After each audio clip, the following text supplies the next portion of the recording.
Right. Oh yeah. We gotta get done and get back to bed. I think that ship has sailed. Okay. Hi, I'm Dave Dufour. I'm John Shoup. I'm Marcia Fulmer, and we are Theatre Geeks.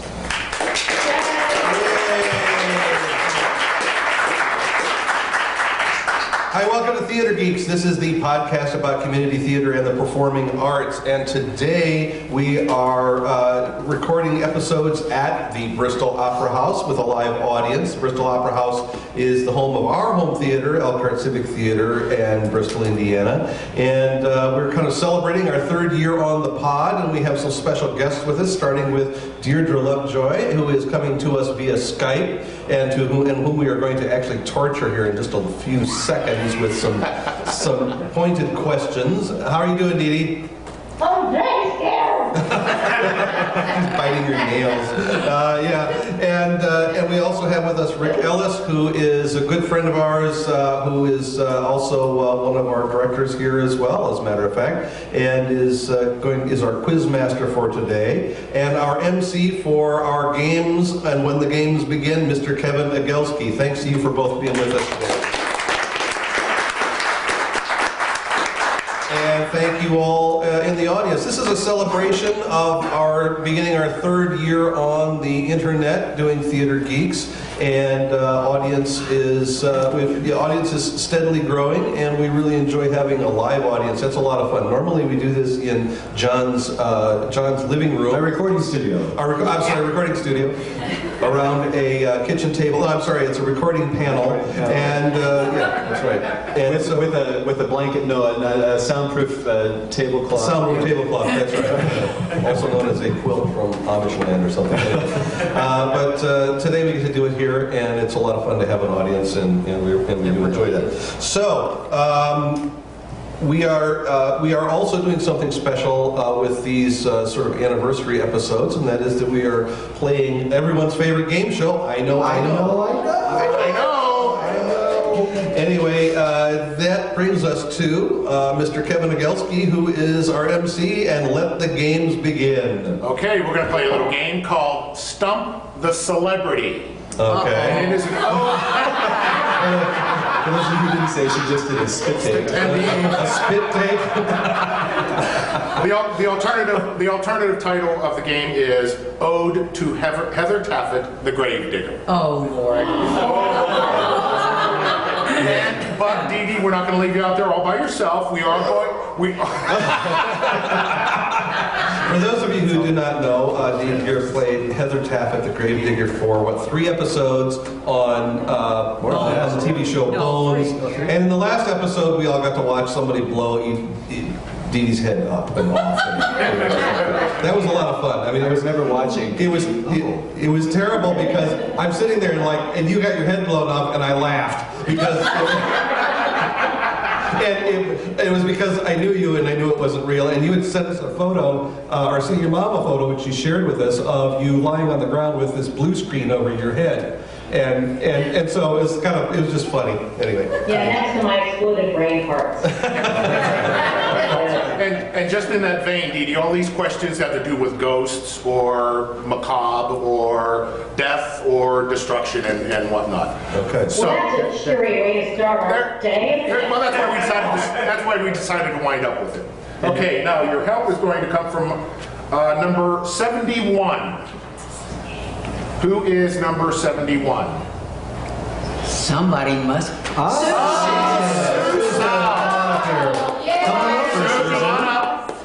Sue, please come up. Susan? There you go. Yeah. Oh, now we're invincible. There you go. Okay, so Susan will be, you will be able to confer with Susan, and if you win, I'm not sure what winning comprises here. Susan will get. Susan. What? Susan will. I'm interrupting a private conversation here, I think. I think she was asking how's the She wants cat. a hat if she wins. She's lovely. Oh, she won a hat. Oh, the hat. Oh, wow. My hair looks very scary. There you go. All right, so what comprises winning, Kevin? If you answer 10 out of the 20 questions correct, you will win Sue Mark Potuck's voice on his hands. There you go. Okay, so here we go. All right. All right. First question, Dede. Okay, so let's breathe. Okay. This musical made its maiden voyage on Broadway in 1997. It won 5 Tonys. Very good. What? Which, by the way, Susan made me get the script this year. So. Bonus question, how many people were lost on the Titanic? Oh, good Lord. 1,517. Okay, Shakespeare's Romeo and Juliet is transformed into this great American musical. The feud of the West Side Story, very good. There you go. She thought they were going to be arguing. Well, lamenting the overwhelming burden of his job in one lush, soaring musical number after another, the grim... Wait, stop, wait. What? Restart the question again, we had some technical. Oh, yes. Lamenting the overwhelming burden of his job in one lush, soaring musical number after another, the Grim Reaper sings like a dream in this new musical based on the 1934 film and remade as Meet Joe Black with Brad Pitt. It's the one I wanted to see, but we didn't go see the last time we were in New York. Okay, something with Jack in the title, but I can't remember. Sue? I can't help you. Isn't it opening in Chicago with Jerry O'Boyle coming Is up, it? isn't it? Jerry's in it? Oh, that's a different one? Oh, Yes. never mind. What's the answer? The answer is Death Takes a Holiday. Yeah. Oh, yeah, he's doing catered affair, right? Yes. Is he really? Oh, Where? okay. Thank God this is in time. Margaret Edson won the 1999 Pulitzer for her play about the last hours of Dr. Vivian Baring, a university professor of English dying of ovarian cancer. Wit. Wit, very good. Good, Susan. Very good. Good, Sue. Okay, based on the 1990 romantic drama of the same name, starring Patrick Swayze, Demi Moore, and an Oscar-winning performance by Whoopi Goldberg, this new musical opens. Yeah. Goes to musical, very good. Okay, Tom Stoppard brings 2 minor characters from Shakespeare's Hamlet into the spotlight. Rosencrantz and Guildenstern. Yeah, very good. The stage manager of this play guides us. Artown. Very good. Yeah, okay. Frederick Knott's play about a retired tennis player marries for money and then attempts to implicate his wife as a murderess. Fortunately, the detective is on the ball. Grace Kelly and Ray Milland were featured in the Hitchcock film. Almost got it. Sue, you got it? Put your cell phone away. Oh. Put your cell phone. Not Googling. No, dial in. No. Dial in for A murder. clue. Oh, that's early out there. Okay, sorry. Okay. Going like this. This play is a collection of short, free-form poems that collectively describe the life of the title, fictional small town, named after the real river that ran near the author's hometown. There are 212 characters with 244 accounts of their lives and losses. The name? Oh my gosh. You don't eat with a fork, sometimes you eat with a... Yeah, Spoon River Anthology. There you go. Ira Levin's 1978 stage thriller with many plot twists. What? With many plot twists is a play within a play. I didn't hear that. It must have been technical difficulty. The play was later adapted into a film starring Christopher Reeve, Michael Caine, and Diane. Death Trap. There you go, Sue. Okay. Martha and Abby Brewster. We need to read the rest of the question. Very good. Arsenic and Olace, right? In its many incarnations, only the title seems to offend in Christie's play, The 10 Little N-Word, or The 10 Little Indians, or its latest nom de plume, identifying how many were left. And then there were none. And then there were none. Very good. Good. Christie's most performed murder mystery has been playing continuously on the West End since 1952.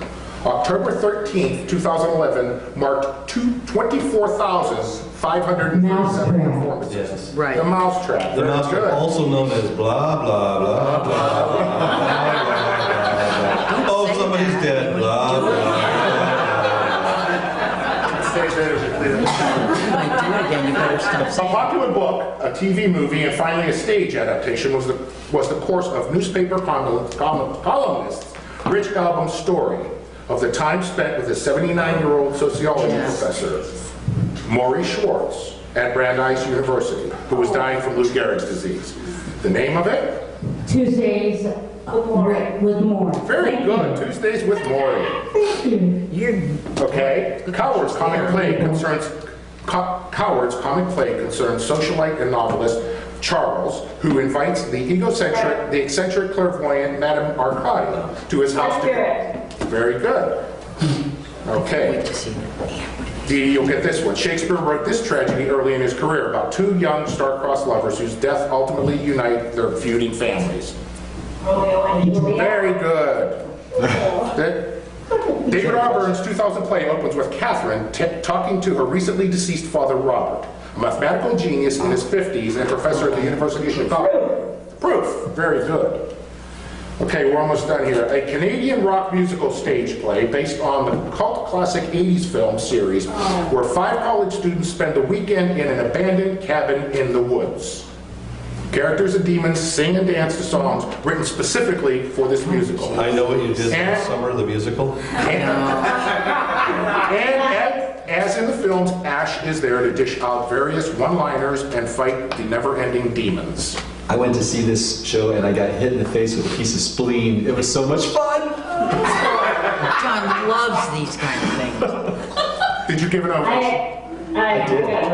Sue, you got something? No. I haven't played off the pages, but that music wasn't, I really don't know. It's Evil Dead, the musical. I've never heard. Yeah, I went to see it and I blocked it out of my mind. I can't believe I missed that. It's great. Either. The moose sings on the wall. The moose on the wall sings. It's New great. York Times critic said it was the next round. Okay, so what's our score here now? Our score is, they've only missed 3 out of 17. So Sue, you get to pick a prize. I thought she got... No, she gets Mark Potuck's She gets voice. Mark Potuck's Voice. voice on her answering machine. There you go. Thank you, Susan. Thank you, Susan. Thank you, Dede. Thank you. That's All right. Okay.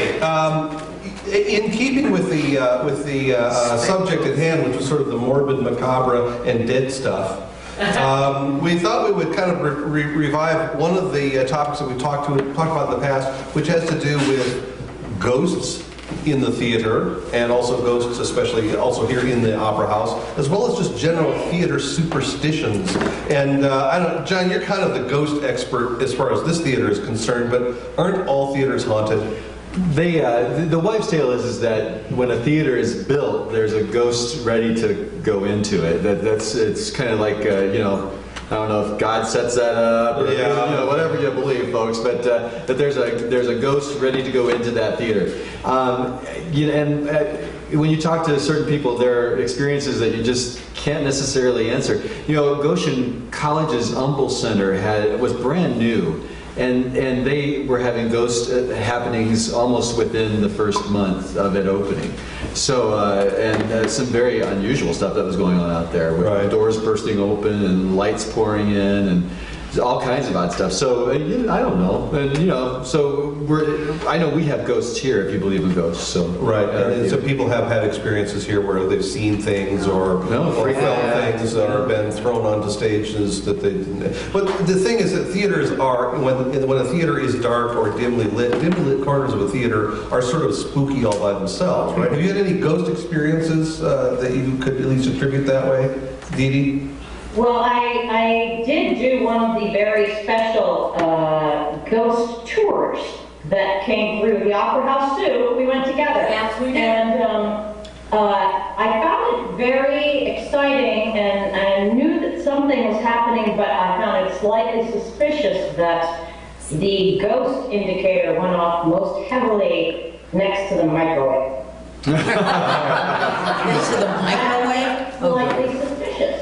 But I do, beyond that, I know that actually Susan has had many encounters up in the costume storage area. Yeah. And I do know that whenever you go down in the basement of the Opera House and you get in that certain area in between prop storage and where it kind of turns around, that it's really cold, and it's not just because that it's in the basement. Not just drafty. You really want to move through there. Right. But I other than that, I recently spoke to Frank Brush, who was the technical director for Elkhart Civic Theater for a long time. And Frank did say that back in the 30s, the family lived in the basement here. And although we've often said it was Percival who passed away, it wasn't, and is one of our ghosts now. He did say that it was somebody in that family that did pass away here in the building. So there you go. Yeah. Really? That's what he said. For a long time, I heard that there was Percy. There was one ghost. Yeah, I can't blame him. And then you had somebody come in, and all of a sudden we have like 15 ghosts here. Right. So I kind of am not sure. We have sort of these ghost parties where they're all playing You have to poker. share Seven, the well- layman's explanation, of course, is that people die on stage nightly. We've seen many yeah. deaths. That's right. Oh, We've seen yeah. many deaths. That's In true. the script or not, they That's do. right. But now you're a veteran of one of our kind of our collegial theaters over in South Bend Civic Theater. Is there a ghost in that theater? I believe so. When they recently moved about 4 years ago into formerly the Scottish Rite building, previously owned by the Masons, and one of the administrative assistants during the day when the building is virtually empty says that she used to walk through and she could hear a little boy crying.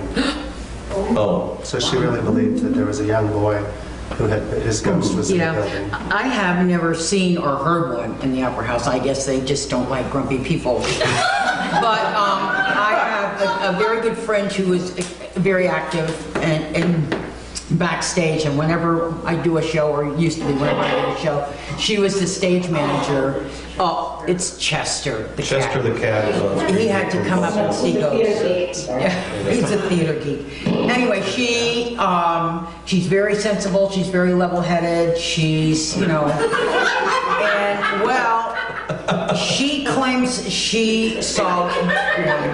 And are you laughing at me, Deirdre? Oh, it's the cat. It's the cat's tail keeps going in front of her Yeah, face. he does that. Anyway, she swears that during a production, she saw someone standing in the wings, and as a good stage manager, she went to tell them, you're supposed to be on stage, and when she pulled the curtain back off stage, there was nobody there.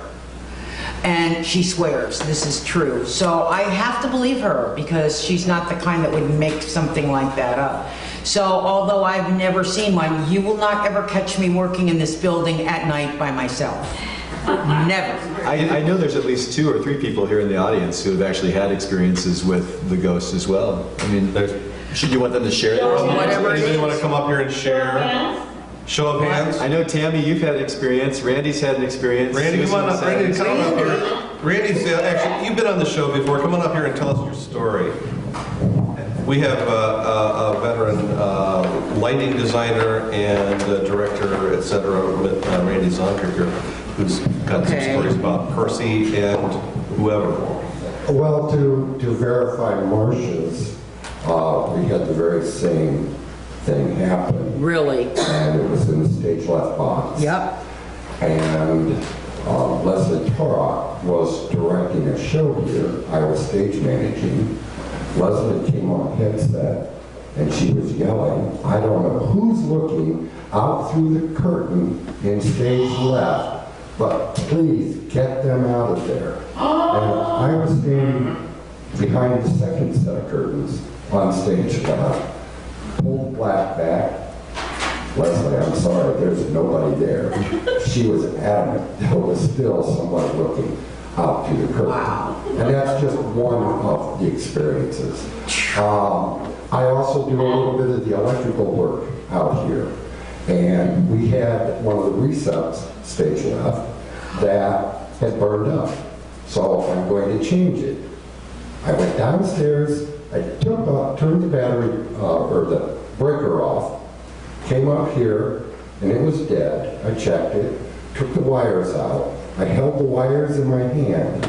Every sconce light on this side of theater blew out. And it was, all the same thing.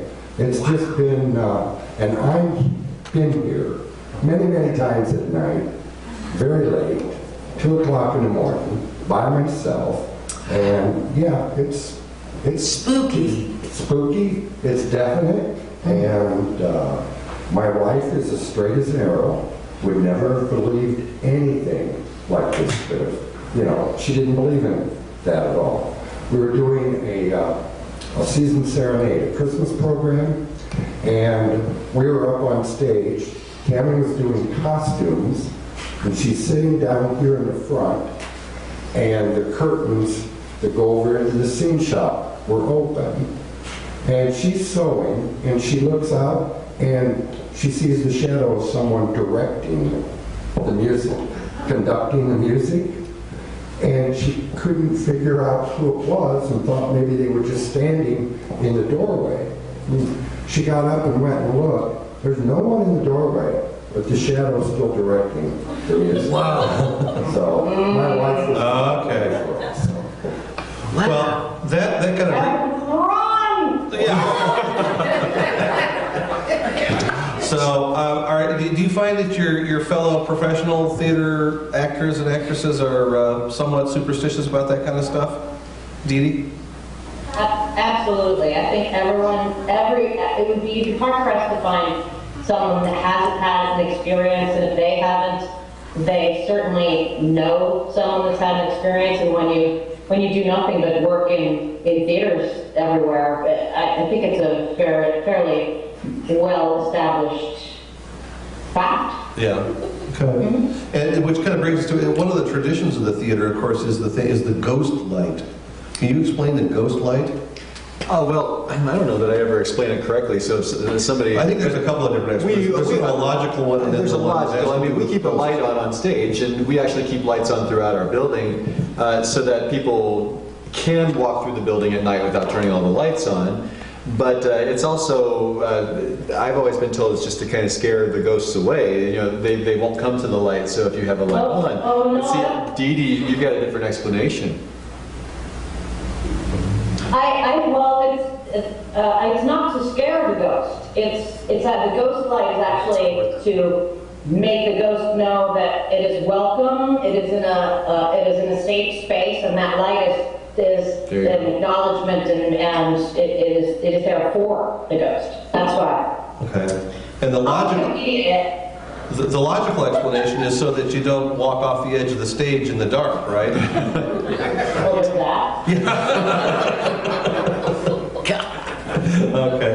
Other we're both right. According to Wikipedia, Yeah. the practical use of a ghost light is mainly for safety. But the presence of light on the stage is to invite and welcome a ghost. Okay. Ding, ding, ding, ding. There you go. Okay. Good title. All right. Now, we also talked earlier a little bit about other things that may or may not be superstitions. We talked about the Whistling in the dressing room. Well, okay, whistling in the dressing room and whistling on stage or backstage are no-nos, and those are no-nos because of. So, I don't know. Just know. I know why whistling. Whistling stems from the beginning days in the flies, because whistling was how they cued themselves to take drops up and down, and the drops were all controlled by sandbags.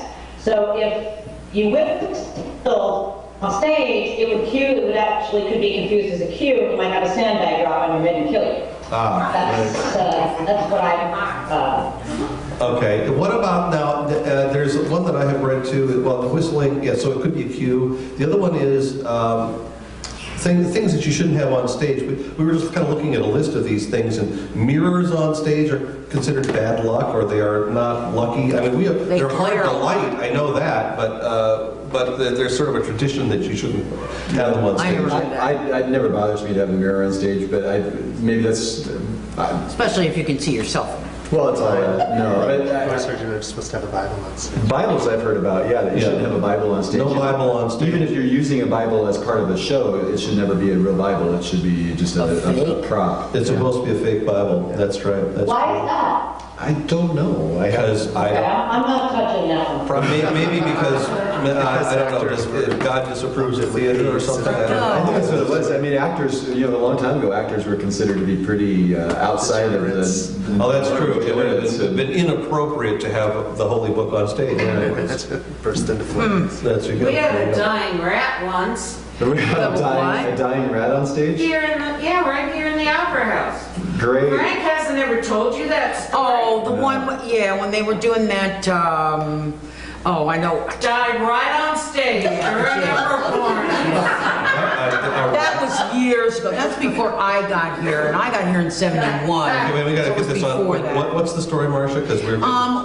What show was it? Phyllis Welch was in it, I know, and it was one of those that Peter Sellers made a movie. Mousetrap? Deflator. No, not Deflator. Oh, very funny. Deflator Mouse. No. Anyway, it was in a courtroom scene, and whoever, I guess it was Phyllis, was on the stage. She was testifying or something, and all of a sudden this rat kind of crawled out and went over.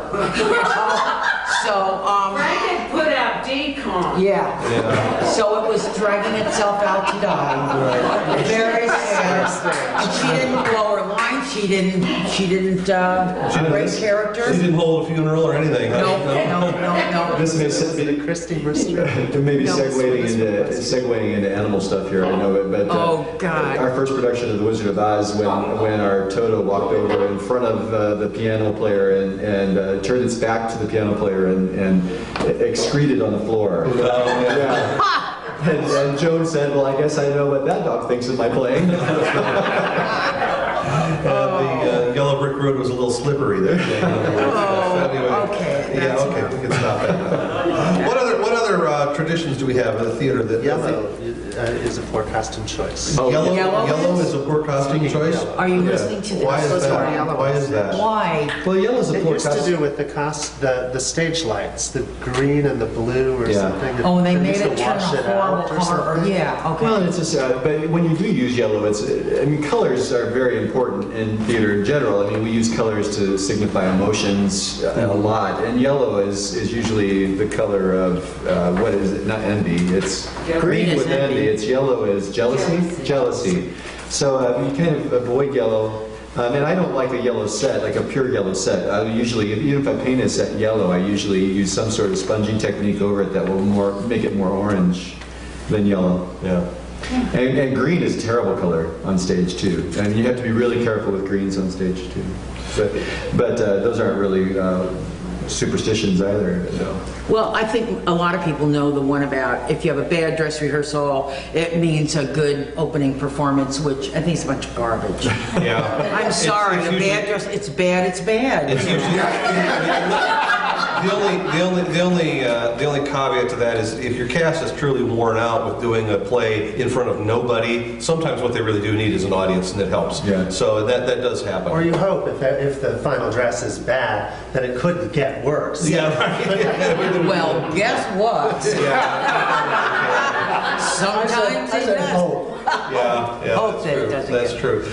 There's another one that we were looking up here too, is that if you speak, during rehearsals, if you speak the play's last line in anything other than a performance, that somehow that's bad luck. I've never. I never heard that.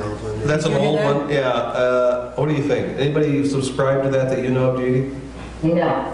Okay, we'll If just you dispense never with that one. speak it, how do you know you're going to remember it when it comes time to say it? I don't know, Well, but see there. I'm reading off the list here. Marcia. know. That's all I I'm don't doing. agree with that I'm just reporting this. I don't shoot Okay. the messenger. I might. Okay, let's see. Superstition finding. If you have free tickets available, these are box office superstitions. You should not give away a ticket before you've actually dispensed one to a paying customer. Somehow that's bad. Oh, a producer made that. Probably. I think so, yeah. There was one that I heard, I don't know if it's on this list or not, but that if you, usher superstitions, if the usher seats, the first person they seat is elderly, then that's good luck because then the play will have a long life. Oh, geez. That's really You're going to pretty. see our ushers now. They're going to keep all the young people out in the lobby till they get an old geek down here. But your That's right. rights are usually Get an old theater geek. An old I guess for me, it's like, who comes up with these things? You know, I it's know, like, I know. who actually had the time to think of something like that? That's right. That's right. Let's see. What do we have any more here? No, but you know what? It's time for. It's time for a limerick There you game. go. Okay, and here's how we're going to play limerick. We're going to do 3 limericks. We're going to give an audience member a chance to complete the limerick. If you complete 2 out of the 3 properly, you get to choose a gift from the plethora of Elkhart Civic Theater Of stuff on stage. props. Yeah, there you go. Not including the geeks. Not including the geeks. I don't know. Number 62. Oh, number 62. There you go. Please. What's your name? Michelle McEwen. Okay, Michelle, and here we go. The importance of being beguiled. His ideal husband would never be robbed. Just like Dorian Gray went his head by Salome. Like the sad life of Oscar Wilde. Wilde. Very good. Whoa, very good. What's that? Your next one. His iguana was not really reptilian, but his menagerie was worth $1 million. For Maggie the cat, and of course the rose tat. And for Blanche, thank you, Tennessee. Williams. Very good. And then Dede, I hope you're taking notes, please. Okay. and your last one. Women in art was Heidi Chronicles' theme. An American daughter felt green. Heidi won the Pulitzer Prize before sisters Rosenweig from the late uncommonly Wendy. What? Deirdre. Wasserstein. Wasserstein, very good. Please take a gift. Well, and I think we ought to have a hand for Rick Ellis, who made up all those limericks.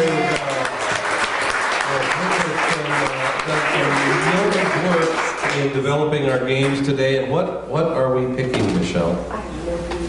We have to see. Oh, The framed print of our home theater. Oh, that's Bristol Opera nice. House. Great, perfect.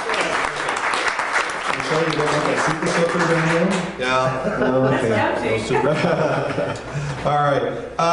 That wraps us up for this episode of Theatre Geeks. Please listen to us on the website at theatregeeks.com. You can hear us on iTunes, the Blueberry Network. If you've got the Stitcher app for iPhone or Android, you can listen to us there. And though there's probably a couple other places you can pick us up, but those are pretty Blueberry much most of them. Downcast, The whatever. Blueberry Downcast is another app.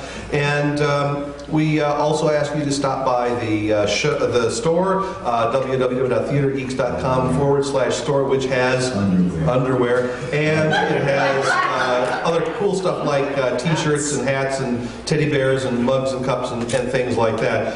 Again, one more big thank you to Dede Lovejoy for sticking it out there. And thanks to Rick Ellis and Kevin Egelsky for helping us with the kids. Thank you to those of you who showed up today and not only lent Really us some nice. moral support, but a little bit of support for Elkhart Civic Theater and the Bristol Opera House. Give yourselves a big hand. And listen for these episodes. The first of the 3 that we have taped here will be showing up very, very shortly, probably in a couple of days on the internet, so you can listen to yourselves and enjoy yourselves listening to yourselves and things like that. So, all right. I'm Dave Dufour. Underwear. I'm John Shoup. I'm Marcia Fulmer, and we are Theatre Geeks. Thanks very much.